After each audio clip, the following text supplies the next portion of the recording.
The clock ticks closer to the deadline. You find yourself mindlessly scrolling through social media, binging on your favorite TV show, or trying to learn to solve a Rubik's Cube. Anything to avoid starting that important task that you want to do, but your brain stops you. There are countless articles and books written on the subject. So why do we put off the things that matter most? In this video, we'll dive deep into the psychology of procrastination and explore the reasons behind our tendency to delay, deflect, and ultimately sabotage our own success.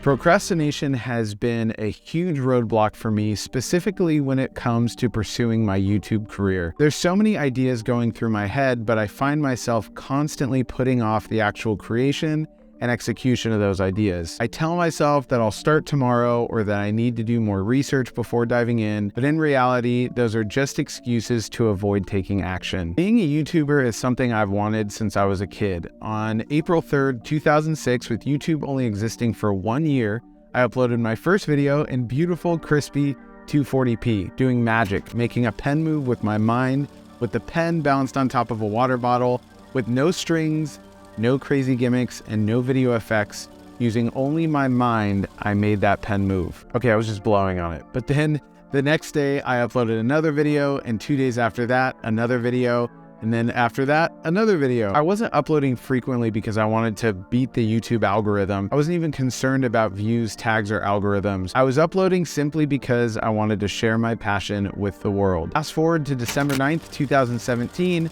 I uploaded my first video on my new channel dedicated to filmmaking and photography called Nicola Maserati. I feel like I started out really strong. My very first video, Smooth Cinematic Slow Motion, is my most viewed video to date with more than 122,000 views and has probably brought me more subscribers than any other video on my channel. But for some reason, instead of moving forward with that momentum, I'd slowly let procrastination creep its way in, and I'd start to overwhelm myself with all the things I knew I had to do with honestly kind of little result. I knew that I had to write a script, film myself, come up with B-roll ideas, film that, edit it all together into this amazing story, create a thumbnail, upload it to YouTube, only to just get a few hundred views. But it's unfortunate because that's how our brains work. When we don't see something as immediately rewarding, we're more likely to put it off. Another really common cause of procrastination is this fear of failure. When we're afraid of failing at something, we may delay or avoid it altogether in order to protect our self-esteem. Because if I make a video that everyone hates or doesn't get a lot of views, that kind of hurts my self-esteem. Also, by trying to protect our self-esteem, that can lead to perfectionism,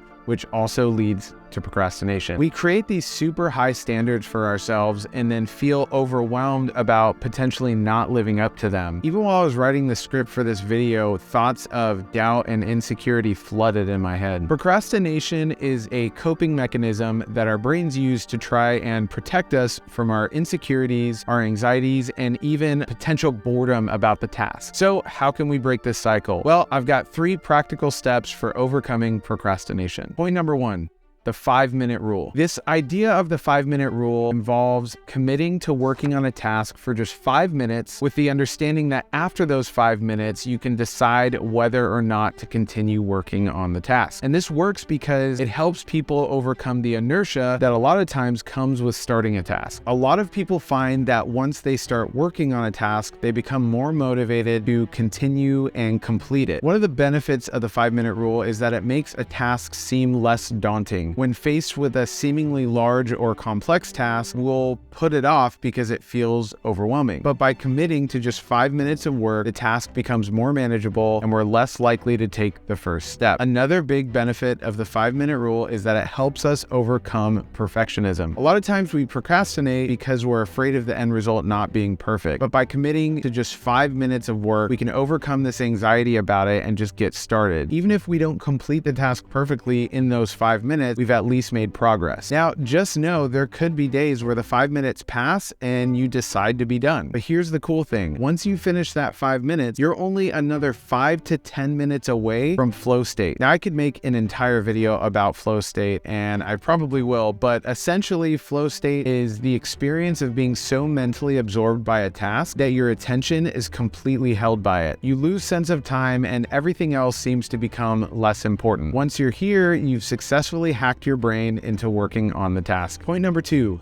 Make it a habit. The quote that I really like from the book Atomic Habits by James Clear. If you haven't read it, go to Amazon right now, buy the book, the audiobook, read it, listen to it. It's absolutely incredible. The quote is, "Habits are the compound interest of self-improvement." This means that small habits that are consistently practiced over time can lead to significant improvement. So if you can, try to do this task at the same time every single day. The human brain loves routine. When we do something at the same time every day, we create a habit loop that our brain recognizes and becomes comfortable with. This is because our brain has a limited amount of energy to use throughout the day, and routine requires less energy to complete it. By doing tasks at the same time every day, we're creating an automatic response in our brain that requires less thought and less energy to complete. Creating habits involves creating a positive feedback loop between our behavior and the release of dopamine. So for example, if we want to develop a habit of writing and researching YouTube videos, we need to find something about the process that we enjoy enough and that releases enough dopamine to make us want to do it again. Could be the creative process or the creative part of writing the video, designing the thumbnail, or even filming. But when we do this regularly, our brains begin to associate the behavior with the sense of dopamine, making it easier and more rewarding to continue the habit. However, creating habits can be difficult because our brains are wired to seek out immediate rewards rather than long-term benefits. So for example, it's easy to choose the pleasure of watching TV over the effort of going for a run, even if we know that exercise is better for us in the long run. To overcome this, we need to find ways to make the habit itself more rewarding so that our brains begin to prioritize the long-term benefits over just short-term pleasures. One way to make habits more rewarding is to build in those immediate rewards for completing the behavior. That takes us to point